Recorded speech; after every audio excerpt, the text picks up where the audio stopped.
Akala mo kapag nag-grow ang kumpanya, tataas din agad ang stock price?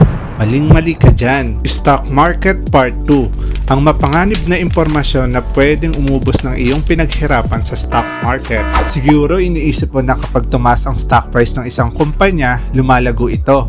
Pero hindi lang ito ganun. Minsan trend, hype, or mga pinagpakalat na impormasyon na may halong emosyon lang ang nagpapatas ng stock price kahit na nalulugi ang kumpanya. Halimbawa noong dot-com bubble noong late 2000. Naniniwala sila na magbabago ang mundo dahil sa internet. Totoo naman ito, pero that time, masyado pang maaga. Ihalimbawa natin ang pets.com. Ginamit nila ang internet para magbenta ng pet food online.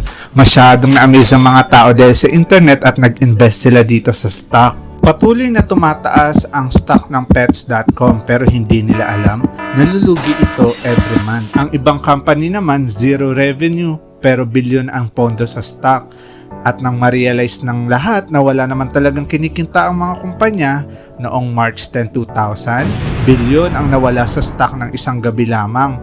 Kinabukasan, 100 billion pa ang nawala. Tandaan, hindi porket mataas ang stock price ng kumpanya, maganda na agad ito. Dapat kumikita pa rin ang kumpanya. Pero paano ba bumili ng tamang stock investment? Gusto mong malaman? Hintayin mo sa comment section ang part 3.